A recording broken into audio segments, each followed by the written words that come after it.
history a sham? I shook my head and tried to concentrate. Now was not the time to be worrying about the effectiveness of Pan 10. You planning on going soon, or are you just going to stand there and freak me out all day? Alex asked from under his covers, making me jump. Going, I said, grabbing my handbag from the sofa. Gone. I'll come over tonight. We'll talk Paris, he called. Tonight, I agreed, closing the door behind me. Shower and pastis first. Alex and Paris later. Putting myself together for my lunch meeting would have been a lot easier if I hadn't started running through a million different terrifying scenarios in my head on the way home, during my shower, through every wardrobe change, and while applying the few scraps of makeup that might not melt off on my way down to pastis. I hailed a yellow cab outside the apartment in my LA-purchased dandelion yellow Philip Lim dress and gold strappy flats, and tried not to think about all the reasons Mr. Spencer might want to see me. Maybe he just wanted to meet the girl that had interviewed and inadvertently outed James Jacobs. Lots of people did. Mostly women, young and old, who wanted to give me a really, really filthy look, and then ask me incredibly inappropriate questions about his boyfriend. Or maybe he was a fan of my blog. My slightly random English girl living in New York rambling on about her everyday life blog. Yes, that would definitely appeal to a 60-something media magnate. Or perhaps he was a massive fan of the Shakira album review I'd just filed. Or perhaps he was a massive Shakira fan and didn't like the album review. Surely not. I'd been super kind. No, there were just too many possibilities even to begin guessing.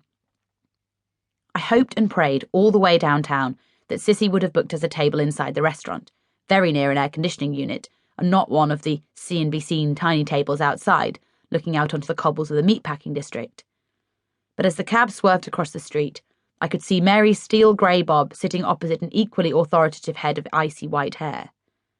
Not only was I the last to arrive, I was going to be stuck sweating like a pig in the street. Fantastic. Attempting to get out of the cab in a ladylike fashion and failing, I stumbled forwards, snagging the front of my sandal in the cobblestones. I caught myself at the last minute, stood up, straightened my skirt and gave Mary a half wave. I couldn't see behind her massive black sunglasses, but I was fairly certain the smile she gave me in return did not make it all the way up to her eyes. Angela Clark, this is Robert Spencer, she said, rising out of her chair as I hobbled around the table. Mr. Spencer held out his hand and gave me a very, very firm handshake. Ow. Well, hello, Angela, he said, gesturing for me to take a seat beside Mary. I have to say, I've been looking forward to meeting you for a while, and please, call me Bob. I gave Mary a quick sideways look, but she was too busy spitting her water back into her glass to respond. Thank you, Bob, I replied, setting my handbag between my feet underneath the table. It's really lovely to meet you. A real privilege, an honour, really. Mary kicked me sharply under the table before I could carry on. It seemed fair. Not at all, he said smoothly, nodding to the waiter at his elbow to pour 3 large glasses of white wine. I always like to take time out to meet our rising stars here at Spencer Media. He held up his glass. To you, Angela.